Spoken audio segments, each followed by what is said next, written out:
태초부터 있는 생명의 말씀에 관하여는 우리가 들은 바요, 눈으로 본 바요, 주목하고 우리 손으로 만진 바라. 태초부터 있는 생명의 말씀, 예수 그리스도. 창조주 하나님과 근본 하나이신 예수 그리스도. 우리에게 생명을 주시는 인류의 구세주.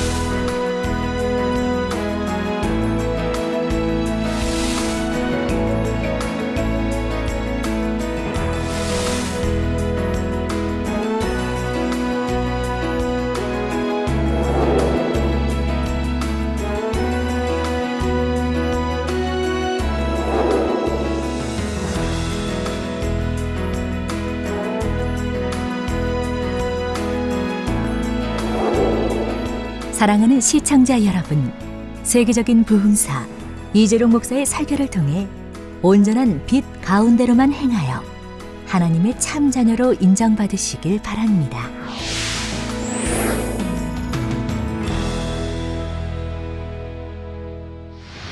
은혜 받으실 말씀은 요한일서 1장 1절에서 5절 말씀입니다. 태초부터 있는 생명의 말씀에 관하여는 우리가 들은 바요, 눈으로 본 바요, 주목하고 우리 손으로 만진 바라. 이 생명이 나타내신 바 된지라. 이 영원한 생명을 우리가 보았고 증거하여 너희에게 전하노니 이는 아버지와 함께 계시다가 우리에게 나타내신 바 된 자니라. 우리가 보고 들은 바를 너희에게도 전함은 너희로 우리와 사귐이 있게 하려 함이니 우리의 사귐은 아버지와 그 아들 예수 그리스도와 함께 함이라. 우리가 이것을 쓰면 우리의 기쁨이 충만케 하려 함이로라. 우리가 저에게서 듣고 너희에게 전하는 소식이 이것이니 곧 하나님은 빛이시라. 그에게는 어두움이 조금도 없으시니라. 사랑하는 성도 여러분, GCN 시청자 여러분, 오늘부터는 요한일서 강해를 증거합니다. 요한일서의 기록자인 사도 요한은 예수님의 12 제자 중에서도 각별한 사랑을 받았던 사람입니다. 요한복음에는 사도 요한 자신을 가리켜 예수님의 사랑하시는 제자라고 여러 차례 표현하고 있지요. 예수님의 중요한 사역 현장에 늘 함께 있었고 예수님께서 십자가에서 운명하실 때도 요한은 끝까지 곁에 있었습니다. 예수님께서 부활 승천하신 것도 목도했으며 이후 요한은 베드로와 야고보 등 다른 제자들과 더불어 초대교회의 지도자로서의 사역했습니다. 말년에는 에베소를 비롯한 서아시아의 7 교회들을 섬기다가 서기 100년경 90살의 나이로 소천했다고 하지요. 원래 우레의 아들이라고 불릴 정도로 급하고 불같은 성격이었지만 말년에는 전혀 다른 모습으로 변화되어 사랑 사도라고 불렀습니다. 요한은 신약 성경 중에서 요한복음과 요한계시록 그리고 요한일서, 2서, 3서 이렇게 5편의 글을 기록했습니다. 요한계시록 강해 때도 소개해 드렸지만 요한은 서기 95년 로마 황제 도미티아누 박해 당시에 체포되어 끓는 기름가마에 던져졌다고 합니다. 그러나 펄펄 끓는 기름가마에서도 전혀 해를 입지 않고 살아나오자 이번에는 밤모섬으로 유배를 당했지요. 밤모섬에 유배되었을 때 하나님과의 깊은 교통 속에서 기록한 것이 바로 요한계시록입니다. 밤모섬이 지금 나오고 있습니다. 화면에. 요한일서의 정확한 기록 시기는 알 수 없지만 대체로 계시록보다는 앞선 시기인 서기 90년경으로 알려져 있죠. 요한일서에는 하나님의 아들 예수 그리스도에 대해 또한 성도들이 죄에서 떠나 살아야 할 것에 대해 반복적으로 기록되어 있습니다.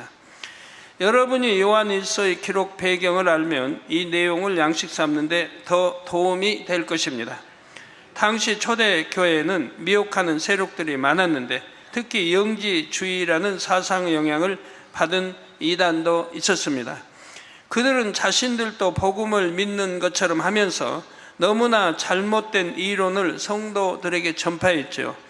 예를 들면 예수님이 육신을 입고 이 땅에 오신 하나님의 아들이심을 인정하지 않았습니다. 십자가에서 죽으시고 부활하신 것도 부인했죠. 또한 하나님을 아는 지식만 있으면 도덕적으로 살지 않아도 된다 했습니다. 영혼과 육체는 별개의 것이므로 육체로는 방탕하게 죄를 지어도 영혼은 구원받을 수 있다고 주장했지요. 사도 요한은 이런 이단적인 주장들에 대하여 단호하게 반박하고 있습니다. 예수 그리스도는 창조주 하나님과 근본 하나이시며 하나님의 아들임을 선포합니다. 그러한 예수님이 이 땅에 육신을 입고 오셨고 십자가에 죽으셨다가 부활 승천하심으로 인류의 구세주가 되심을 밝히고 있지요. 또 우리가 이러한 주님을 믿으면 구원을 받지만 지식적인 믿음만으로 구원받는 것이 아니고 반드시 빛 가운데 행해야 함을 강조합니다. 바로 이런 내용들이 요한일서 전반에 걸쳐 반복적으로 설명되는 내용들이지요.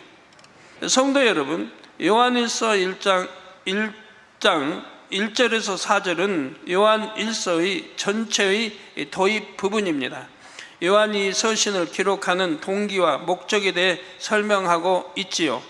먼저 1절부터 보면 태초부터 있는 생명의 말씀에 관하여는 우리가 들은 바요, 눈으로 본 바요, 주목하고 우리 손으로 만진 바라 했습니다. 성경에서 태초라는 말은 두 가지 의미로 사용됩니다. 먼저 창세기 1장 1절에는 태초에 하나님이 천지를 창조하시니라 했습니다.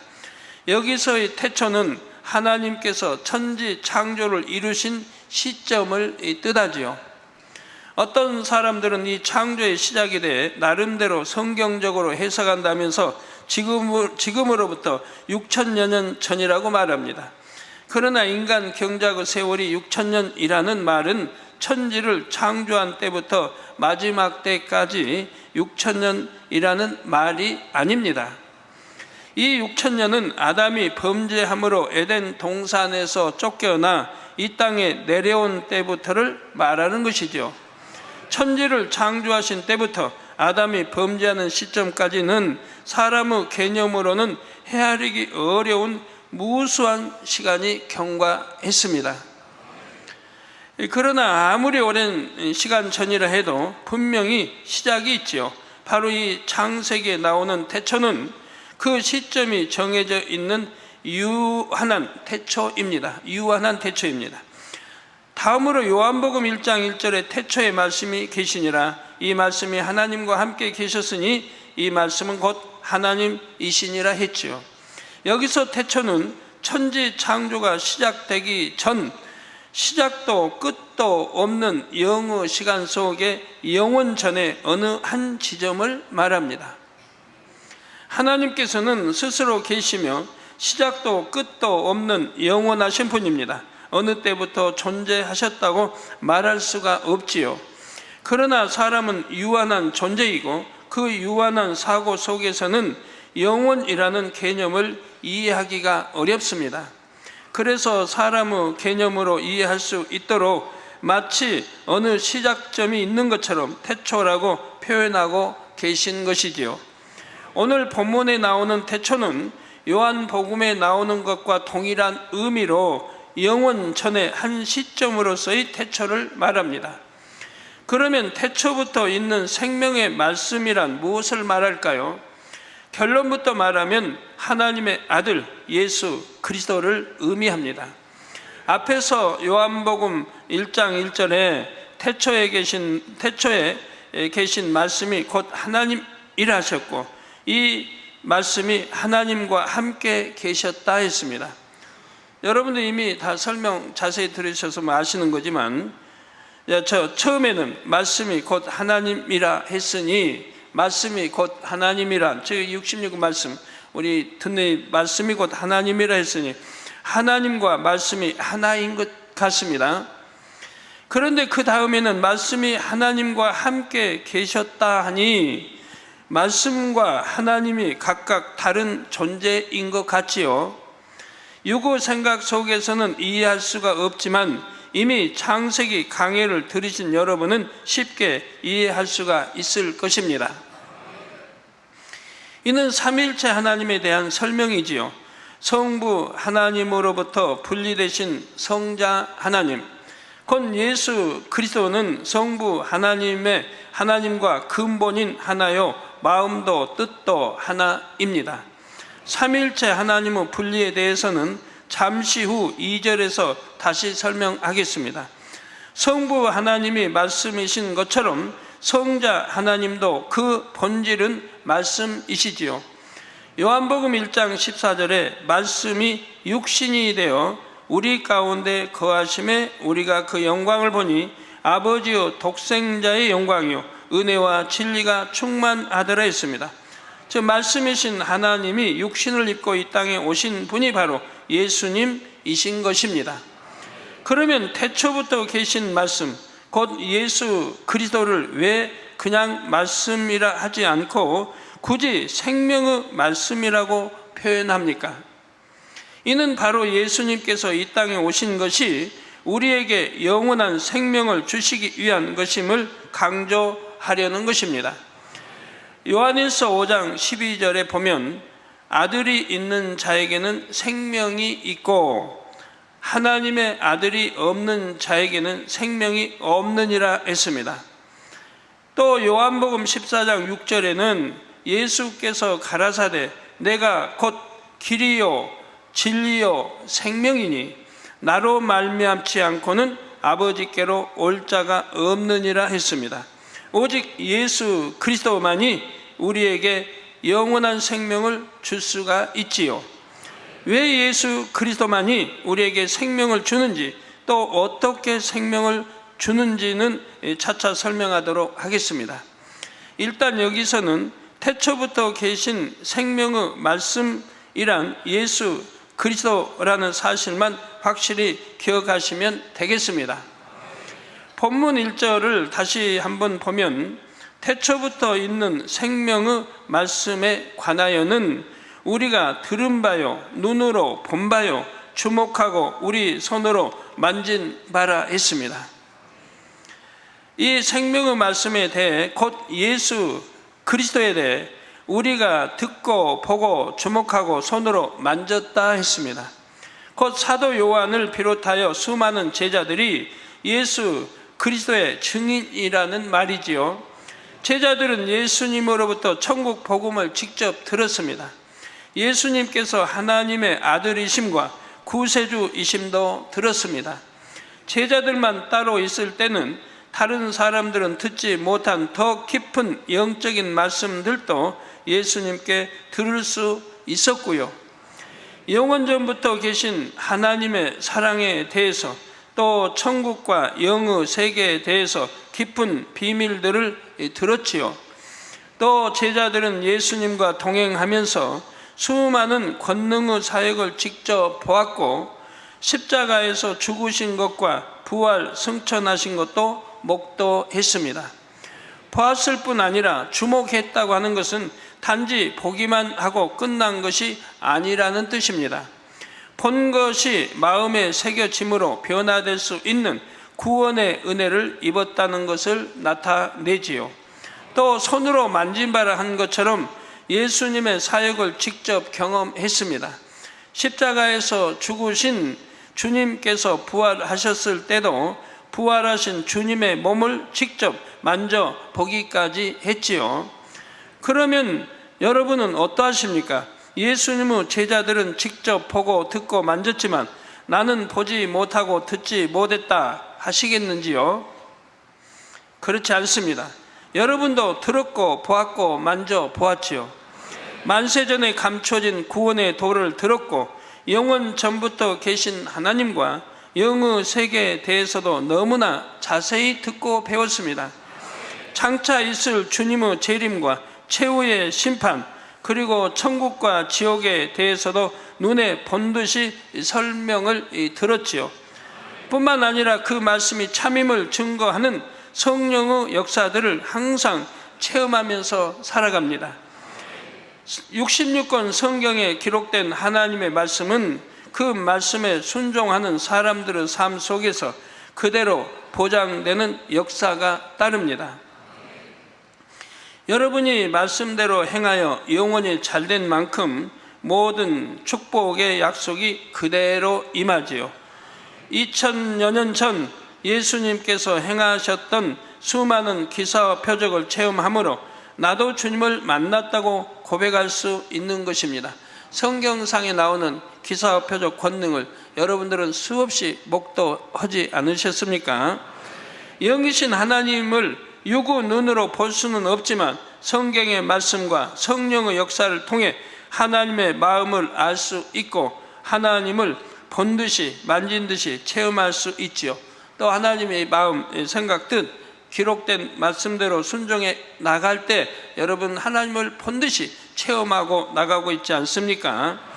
이어지는 요한 1서 1장 2절에 이 생명이 나타내신 바 된지라, 이 영원한 생명을 우리가 보았고 증거하여 너희에게 전하노니 이는 아버지와 함께 계시다가 우리에게 나타내신 바 된 자니라 했습니다. 제자들이 본 영원한 생명 곧 예수 그리스도는 원래 아버지 하나님과 함께 계시다가 이 땅에 육신을 입고 나타나셨습니다. 여기서 잠시 삼위일체 하나님에 대해 설명하도록 하지요. 원래 태초에 홀로 계셨던 하나님께서는 어떤 제한적인 형체를 입으신 것이 아니었습니다.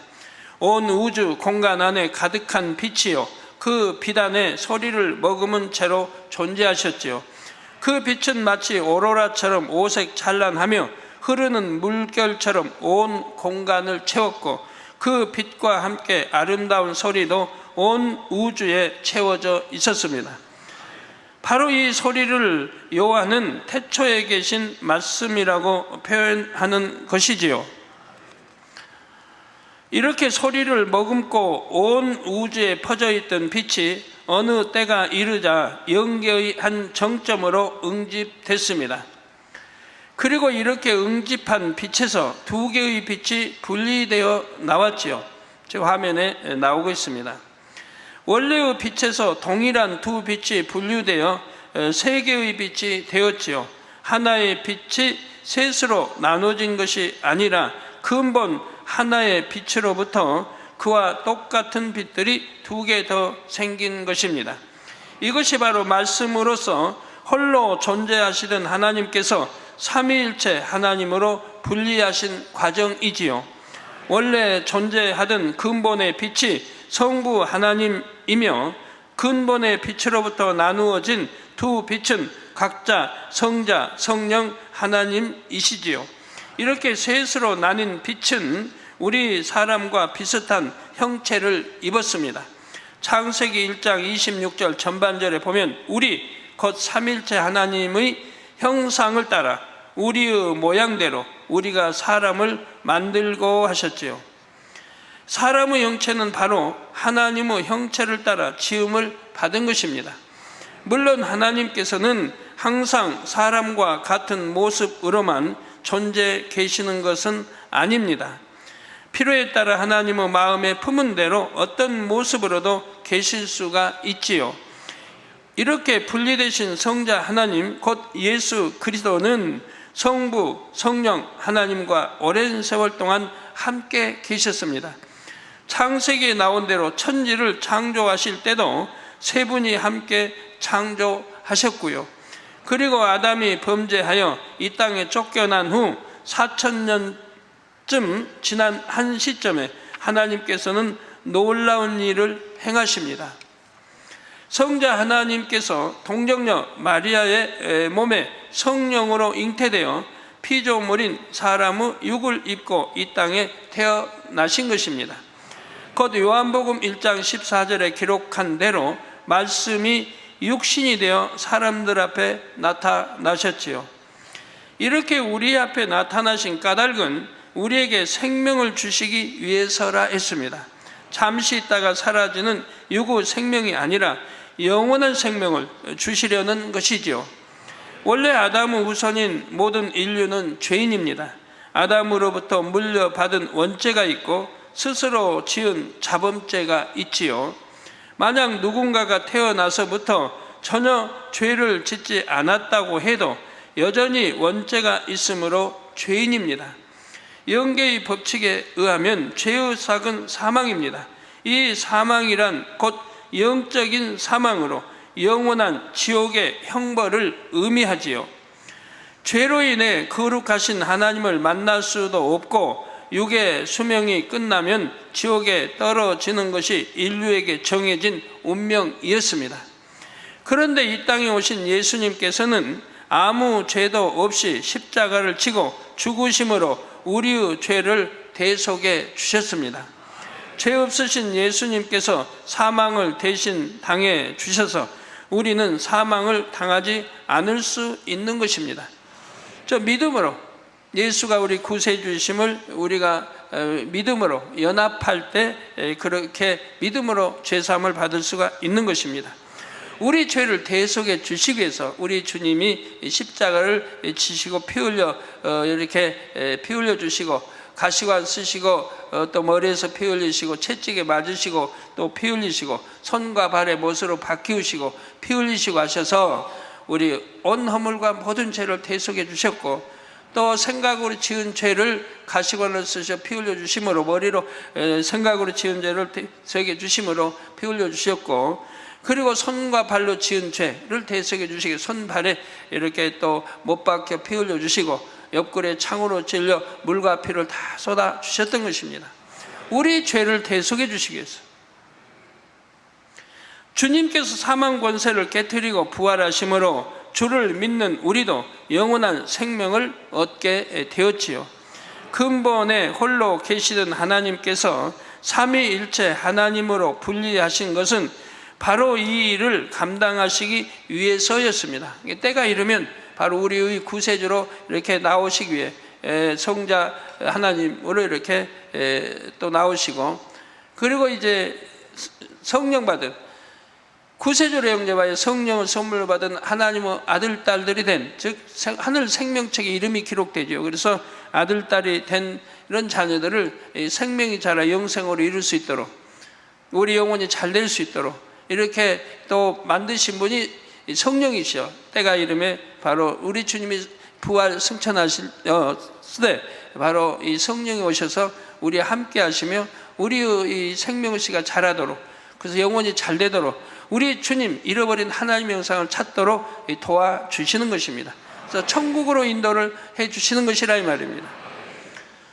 하나님께서는 처음 인간 경작을 계획하셨을 때 이미 아담이 범죄할 것도 아셨습니다. 아담과 그 후손들이 죄로 인해 사망으로 갈 것도 아셨고 그들 스스로의 힘으로는 속죄할 수도 없고 구원받을 수 없다는 것도 아셨지요. 도대체 어떻게 이런 일이 가능한 것입니까? 그래서 이 속죄의 역할을 친히 담당하시는 것이 성자 하나님으로 분리되신 목적이었습니다. 성령 하나님이 분리되신 까닭은 이 성자 하나님께서 이루신 십자가 구원의 도를 온전히 열매 맺기 위한 것이고요.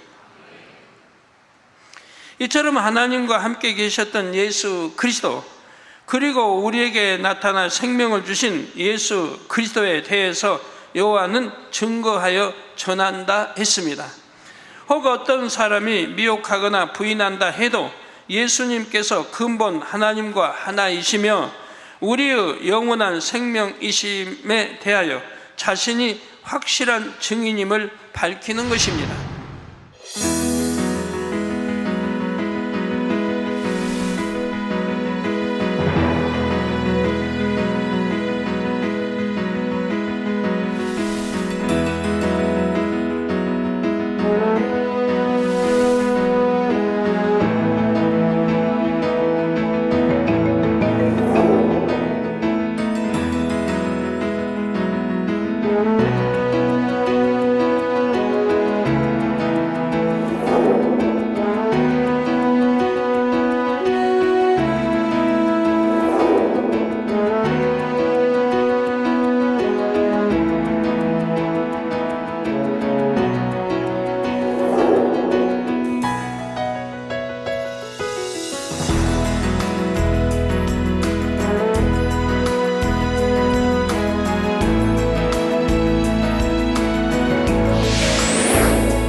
이어지는 본문 3절에 우리가 보고 들은 바를 너희에게도 전함은 너희로 우리와 사귐이 있게 하려 함이니 우리의 사귐은 아버지와 그 아들 예수 그리스도와 함께 함이라 했습니다.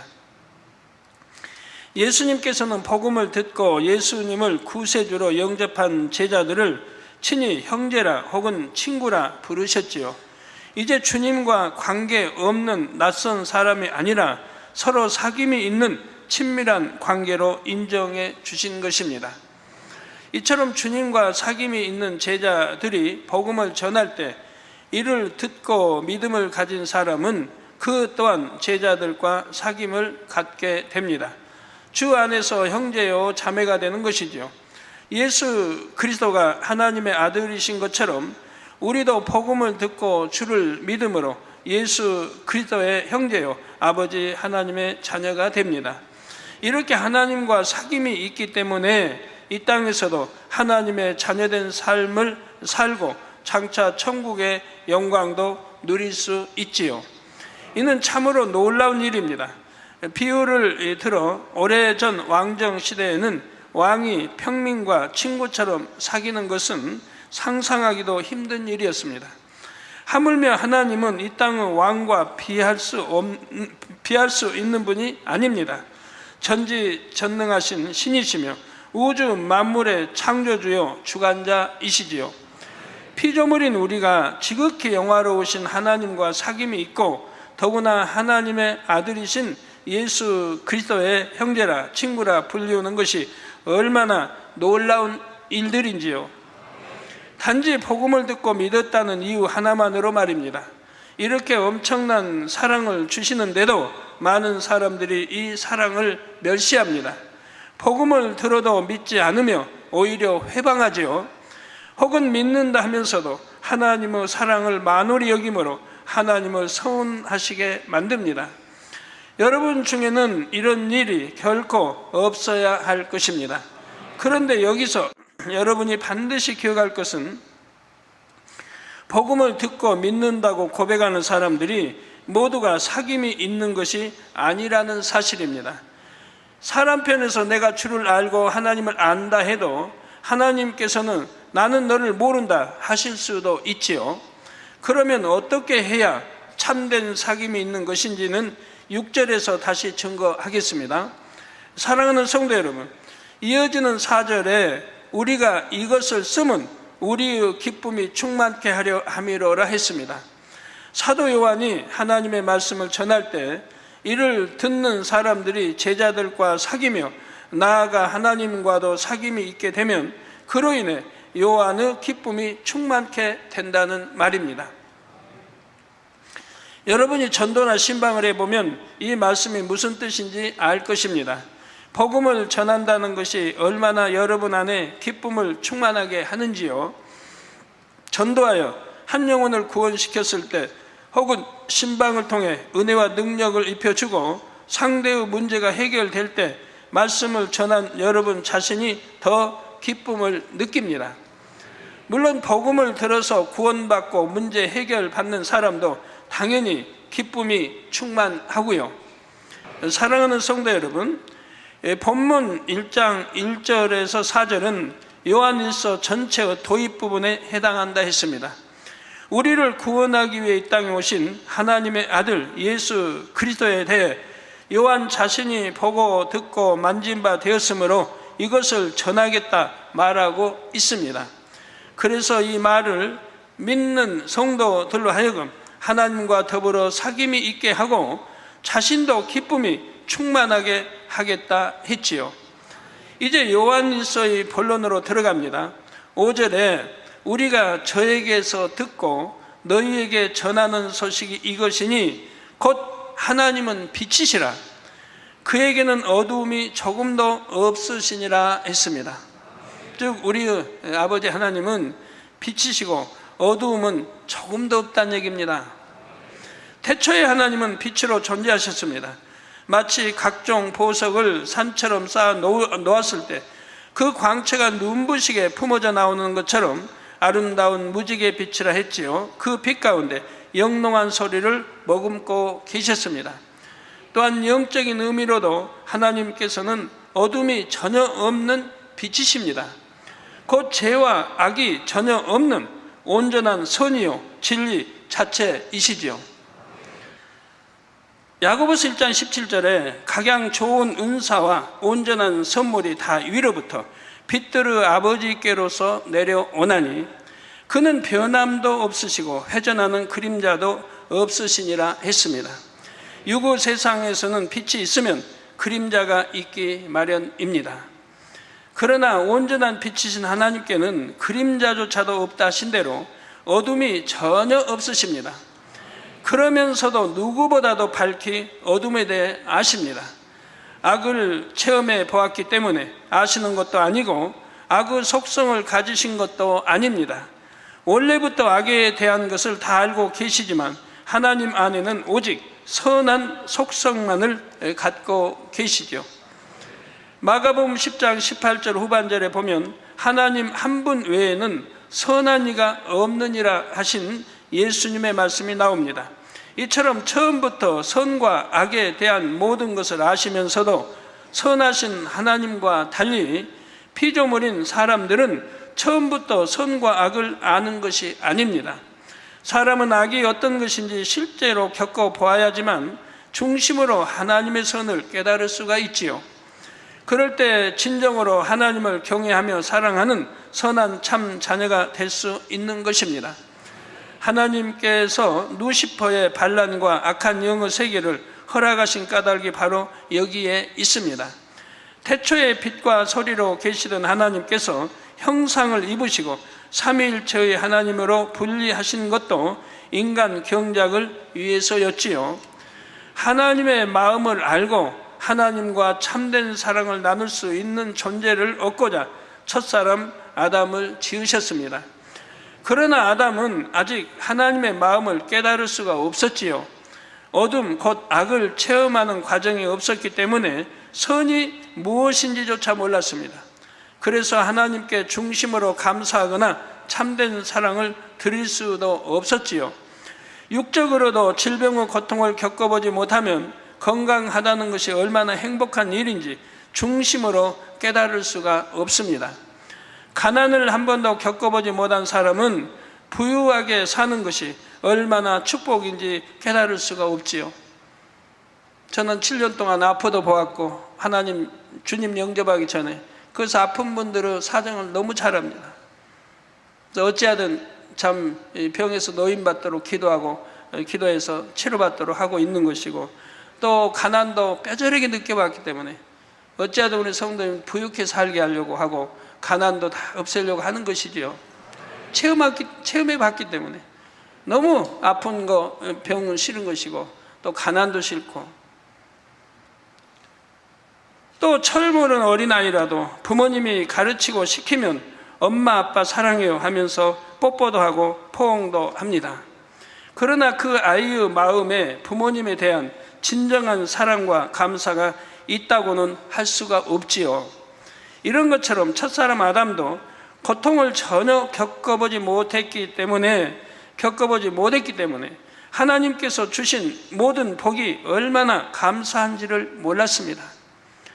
하나님을 진정으로 사랑할 줄도 몰랐고 자기가 누리는 에덴 동산의 삶이 얼마나 행복한 것인지도 몰랐지요.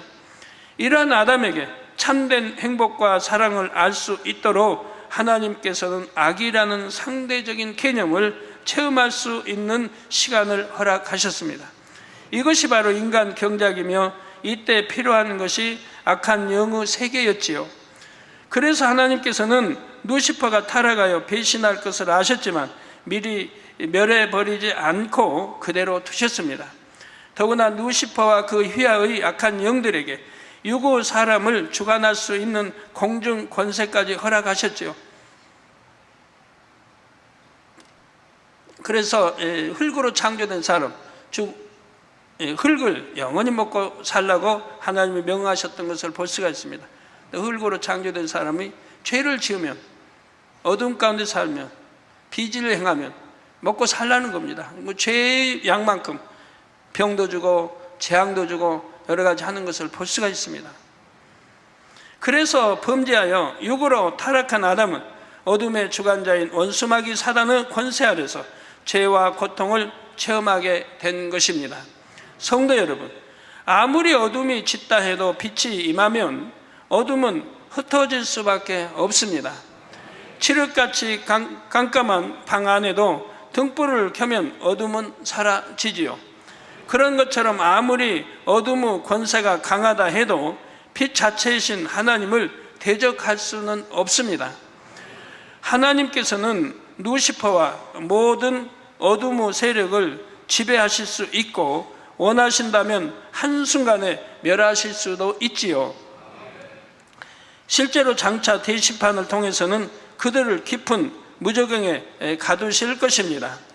그러나 인간 경작의 기간 동안은 무조건 어둠을 제압하시는 것이 아닙니다. 철저히 공의에 따라 다스리시지요. 그들에게 허락된 권세 안에서는 그들이 원하는 것을 하도록 그대로 두시는 것입니다. 원수마귀 사단이 육의 사람을 주관하는 것도 바로 이 공의에 의해 허락되는 부분입니다.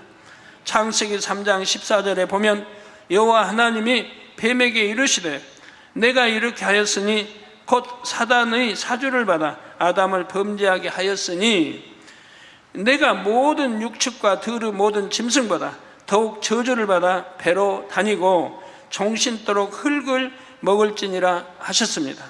또 사람에게는 창세기 3장 19절에 이르시기를 내가 얼굴에 땀이 흘러야 식물을 먹고 필경은 흙으로 돌아가리니 그 속에서 내가 취함을 입었습니다. 너는 흙이니 흙으로 돌아갈 것이니라 하셨지요. 아담을 미혹한 뱀이 흙을 먹는다는 것은 실제 뱀이 흙을 먹는다는 뜻이 아닙니다. 뱀은 살아있는 거, 개구리든 여하튼 살아있는 거 잡아먹고 살죠. 쥐도. 자, 흙이란 흙으로 지음받은 인간이 생명이었다가 범죄하여 육으로 돌아간 사람을 의미하지요.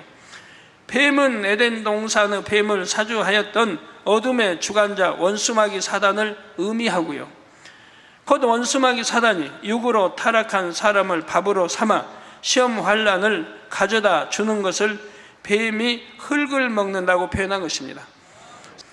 로마서 6장 16절에 너희 자신을 종으로 들여 누구에게 순종하든지 그 순종함을 받는 자의 종이 되는 줄을 너희가 알지 못하느냐.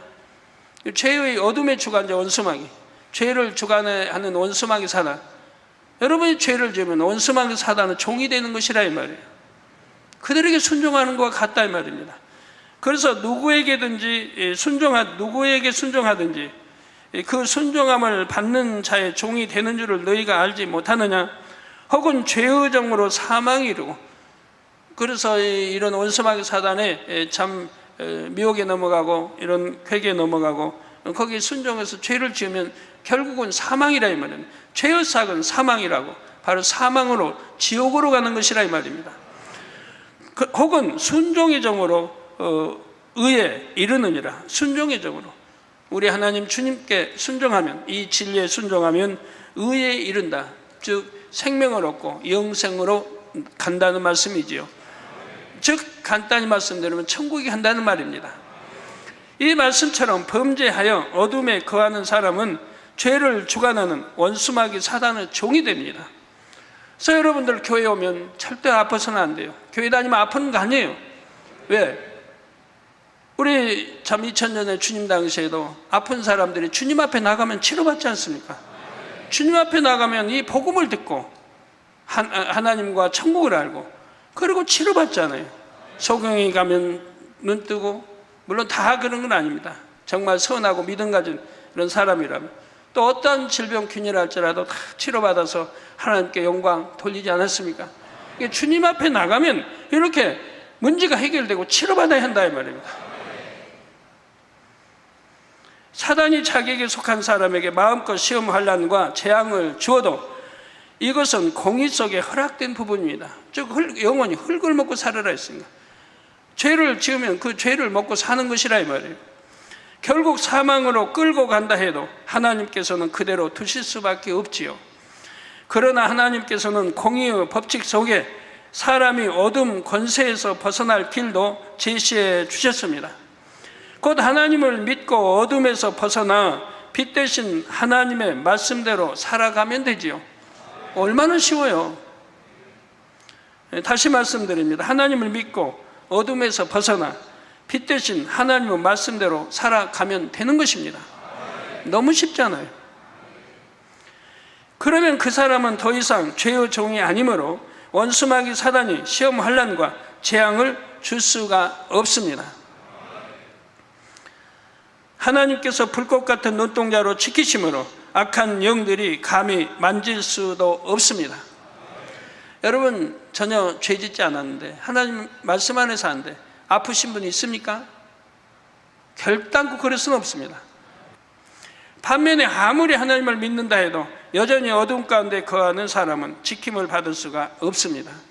어둠의 주관자 원수마귀 사단이 이는 내 종이니 내 뜻대로 하겠다고 송사할 때 하나님께서도 허락하실 수밖에 없지요. 성도 여러분, 원수마귀 사단은 예수님의 십자가 사건이 있은 후에도 자기 권세를 계속 유지할 수 있다고 생각했습니다. 예수님께서 죄인들을 대신하여 죽으심으로 구원의 길을 열어주셨지만 그렇다고 해서 모두가 그 사실을 믿는 것은 아니지요. 여러분이 열심히 전도해도 안 믿는 사람은 안 믿잖아요. 마음의 문 열려고 하지도 않고, 여러분 부모가 그럴 수도 있고, 여러분 남편이 그럴 수도 있고, 자녀가 그럴 수도 있는 것이고요. 가령 하나님께서 하늘에 불로 글씨를 써서 구세주 예수 그리스도를 믿지 않으면 지옥에 간다 하고 모든 사람들에게 보여주시는 것이 아닙니다. 복음을 들을 때 본인이 마음문을 열고 믿음으로 받아야 구원을 받죠. 우리 하나님은 강제로 예수 믿게 해서 구원시키는 그런 분이 아니라 이 말입니다. 자기 자유의지 속에서 선택을 해야 됩니다. 마음이 선하다면 이 복음을 들으면 마음의 문을 열고 우리 주님을 영접할 것이고, 마음이 선하지 않다면 참 영접하지 않으려고 할 것이고, 이 세상을 사랑하니까, 세상을 사랑하면 세상과 짝하니까 세상 버리기 싫으니까. 그러므로 원수마귀 사단은 자신들이 사람들의 생각에 의심을 심어주어 복음을 믿을 수 없게 하면 되고, 믿는다 하는 성도들도 다시 죄를 짓도록 미혹하여 구원에 이르지 못하게 하면 된다고 계산한 것입니다. 또 복음을 전하는 사람들을 심히 핍박하여 전하지 못하도록 막으면 되고요. 그렇게 하면 하나님의 섭리가 실패하고 자신이 승리할 수 있다고 생각한 것입니다. 그러나 하나님께서는 철저하게 공의를 쫓으시면서도 성령의 역사를 통해 영혼들을 구원하십니다. 성령의 역사를 통해 권능을 행하여 바로 창조주 하나님이 살아계시고 천지전능하시고 또 우리 아버지가 되시고 그 아들 독생자 예수가 우리 구세주가 되시고 하는 것을 믿을 수 있도록 역사하신다 이 말입니다. 아무리 원수마귀 사단이 미혹해도 복음을 듣고 믿을 수 있게 믿음을 주시고 말씀대로 살 수 있도록 주관하시지요. 성령으로 마음에 깨우침을 주시고 하나님의 사람들을 통해 권능의 증거들을 나타내 보이십니다. 빛으로 진리로 각각의 삶을 조명하여 어둠에서 떠나게 하시는 것이지요. 이렇게 공의의 법을 지키시는 가운데 하나님의 참 자녀들이 무엇이 나올 때 하나님의 공의는 더욱 빛을 발하게 되는 것입니다. 결론을 말씀드립니다. 사랑하는 성도 여러분, 요한복음 15장 14절에서 15절에 너희가 나의 명하는 대로 행하면 곧 나의 친구라. 너희가 나의 명하는 대로 행하면 곧 나의 친구라. 저희 주님의 말씀대로 우리가 살아가면, 말씀대로 살아가면, 빛 가운데 살아가면 바로 나의 친구라 말씀하죠. 곧 나의 친구라. 이제부터는 너희를 종이라 하지 아니하리니 종은 주인의 하는 것을 알지 못함이라.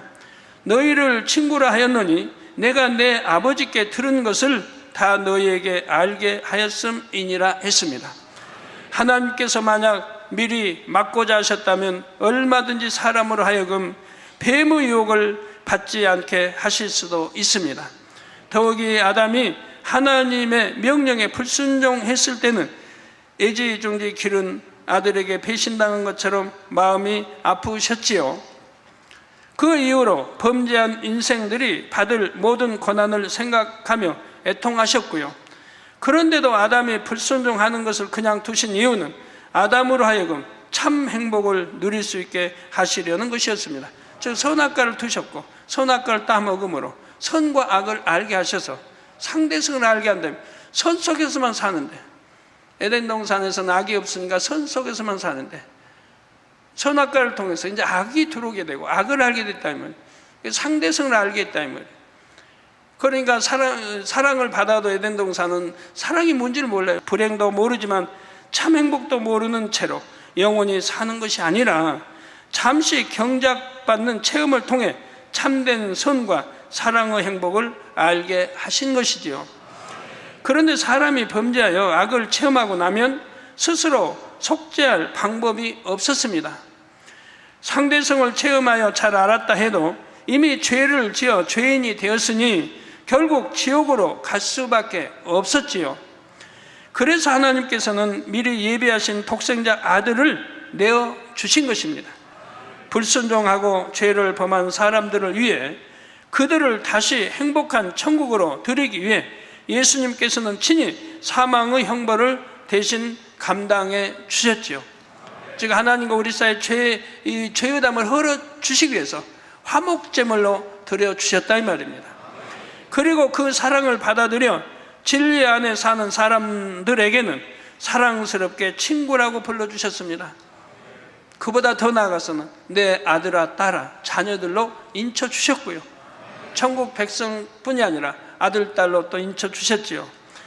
구원의 섭리와 영적으로 비밀한 것까지도 알려주시며 친한 친구처럼 기쁨을 나누기 원하십니다. 사랑하는 성도 여러분은 우리 주님의 친구라고 담대히 고백할 수 있으신지요? 십자가의 사랑을 소중히 간직하며 주님을 지극히 사랑하여 진리 안에 온전히 거하는 여러분이 되시기를 바랍니다. 여러분, 그런다고 해서 또 우리 주님 보고 주님은 내 친구야 그러시면 안 됩니다. 주님은 주님이시고 영적으로 우리 신랑 되시고 우리 구세주 되신데 우리 주님은 나를 친구라 하겠다 하시면 안 된단 말이에요. 그래서 모두가 주님의 친구요 하나님의 벗이라 인정받을 수 있는 빛된 자녀들이 다 되시기를 주님의 이름으로 축원합니다.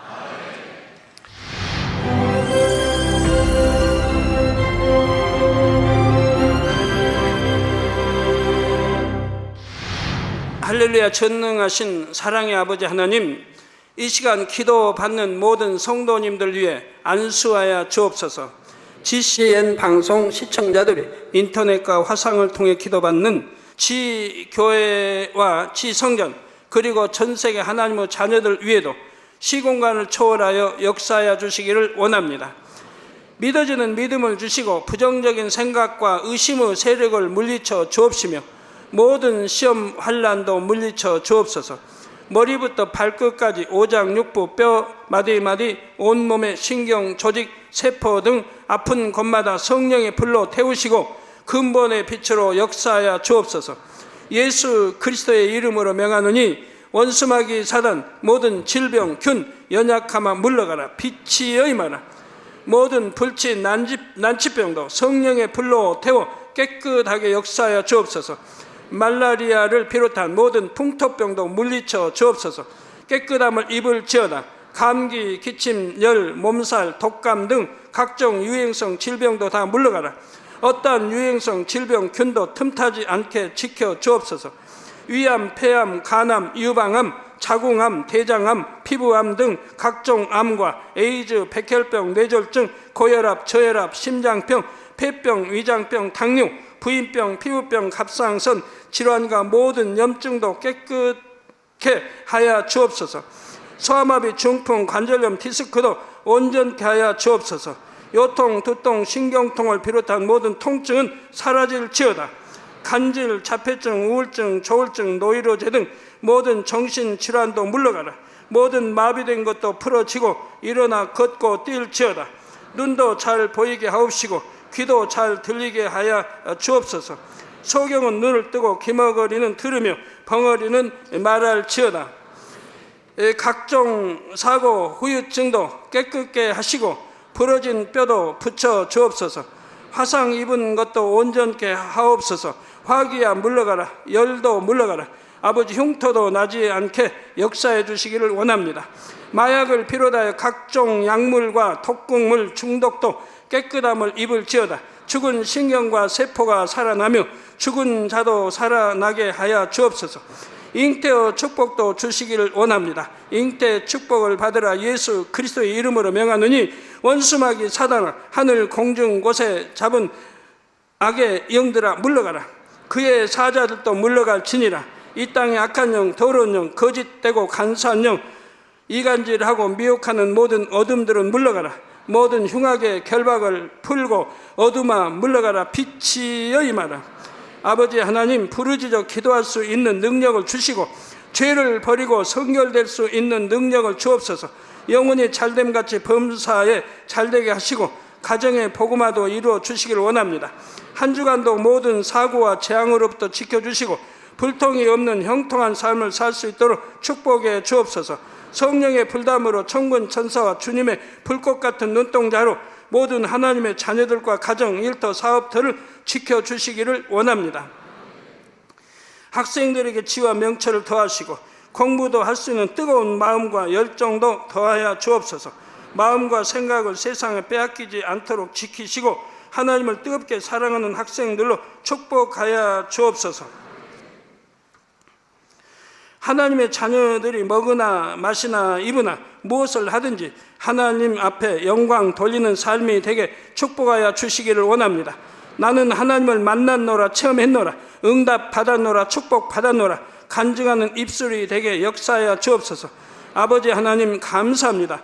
홀로 영광 받으옵소서. 우리 주 예수 그리스도의 이름으로 기도하옵나이다. 아멘. 태초부터 있는 생명의 말씀, 예수 그리스도. 우리에게 생명을 주시는 인류의 구세주, 하나님의 아들 예수 그리스도. 성도들이 죄에서 떠나 살아야 할 것, 빛 가운데 행해야 함을 강조한 요한일서 강해. 우리를 향한 하나님의 마음이 담긴 사랑의 편지. 사랑하는 시청자 여러분, 세계적인 부흥사 이재록 목사의 설교를 통해 하나님을 닮은 온전한 자녀들로 신속하게 변화되시기를 바랍니다.